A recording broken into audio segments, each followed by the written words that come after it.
সেই শহরটি আল্লাহ রাসূলের সফরের স্মৃতি জড়িত। কাফের মুশরিকদের দ্বারা নির্যাতিত হওয়ার শহর,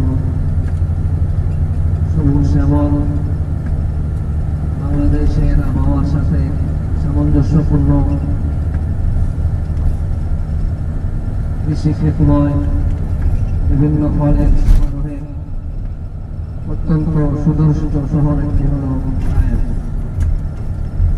মক্কা থেকে যেটি 120 কিলোমিটারেরও বেশি দূরে। তায়েফ শহরের ব্যাপারে সূরা যুখরুফে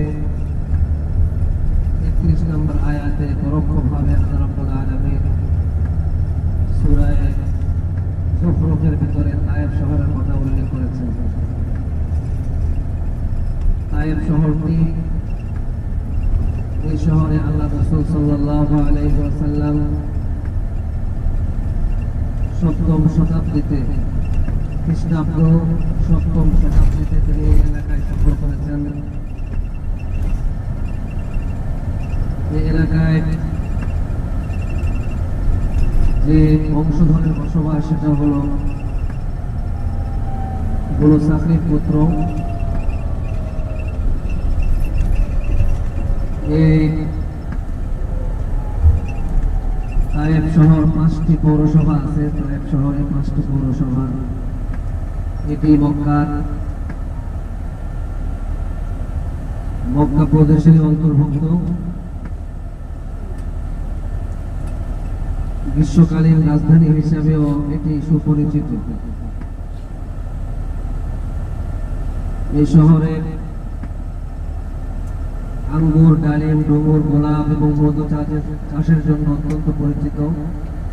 আঙ্গুর খুব বেশি হয়, ডালিম হয়, ডুমুর হয়, গোলাপ হয় এবং মধু চাষ হয়।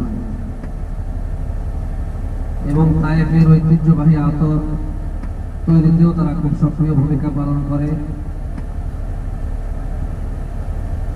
এবং এই শহরটিকে স্থানীয়ভাবে মদিনাতুল মুরুদ তথা গোলাপের শহর হিসাবে নামকরণ করা হয়ে থাকে।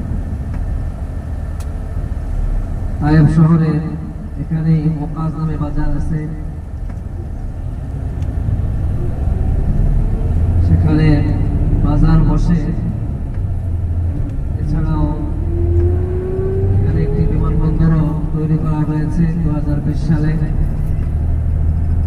এই শহরটি বিভিন্ন কারণে সৌদি আরবের অত্যন্ত তাৎপর্যপূর্ণ শহর।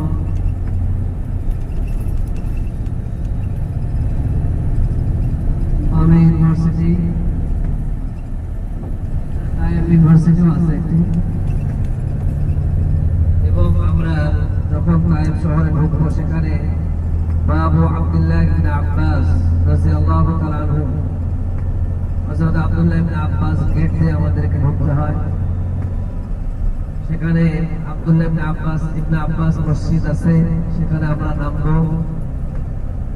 এছাড়া সেখানে আছে মসজিদুর রাসূল সাল্লাল্লাহু আলাইহি ওয়াসাল্লাম, যেখানে আল্লাহ রাসূল সাল্লাল্লাহু আলাইহি ওয়াসাল্লাম তায়েফে অবস্থানকালে নামাজ আদায় করেছেন। যেখানে আল্লাহ রাসূল সাল্লাল্লাহু আলাইহি ওয়াসাল্লাম তায়েফে অবস্থানকালে নামাজ আদায় করেছেন মসজিদুর রাসূল। এছাড়া ইসলামের 4র্থ খলিফা হযরত আলী রাদিয়াল্লাহু তাআলা আনহু, সেখানে মসজিদ আলী ইবনে আবি তালিব রাদিয়াল্লাহু আনহু আছে, যেখানে হযরত আলী রাদিয়াল্লাহু তাআলা আনহু তার খেলাফতকালে তায়েফে ওই মসজিদে বসে খেলাফত কার্য পরিচালনা করতেন। বিভিন্ন কারণে তায়েফ অত্যন্ত গুরুত্বপূর্ণ একটি শহর, সবুজ শ্যামল সুফলা। এই শহরে আমরা এসেছি আমাদের দেশের মতোই সবুজের সমারোহ, বিভিন্ন ফলের জন্য বিখ্যাত এই শহরে আল্লাহ তাআলা আমাদের সফরকে কবুল করেন। আমরা এখানে নামবো মসজিদ আব্দুল্লাহ ইবনে আব্বাস রাদিয়াল্লাহু তাআলা আনহু, সেখানে গিয়ে ওযু ইস্তেঞ্জা সারবো। এরপরে আমাদের যারা এখনো ইহরামের কাপড় পরি নাই, মসজিদ আব্দুল্লাহ ইবনে আব্বাসে সেখানে ইহরামের কাপড় পরবো। যতটুকু জানা গেল আমরা যে মিকাত অতিক্রম করে মক্কায় পরবর্তীতে ঢুকবো, সেই জায়গায় কনস্ট্রাকশনের কাজ চলছে। সেখানে কাজ চলার কারণে মসজিদে ঢুকতে দেয় না।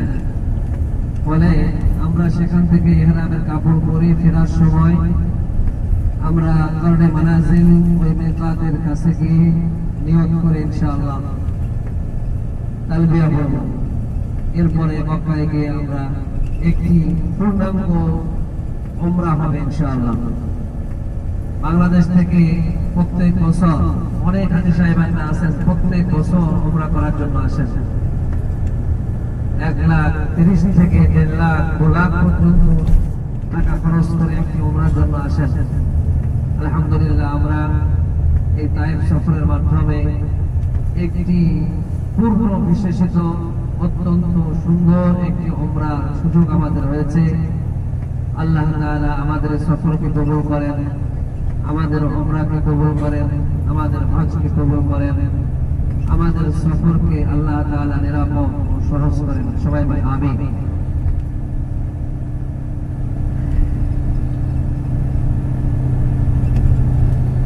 আমরা ডান দিক বাম দিকে দেখেন, আমরা মক্কায় সবুজ কিছু দেখতে পাই নাই, কিন্তু যতই আমরা তায়েফের দিকে আগাবো ততই সবুজের দেখা পাবো।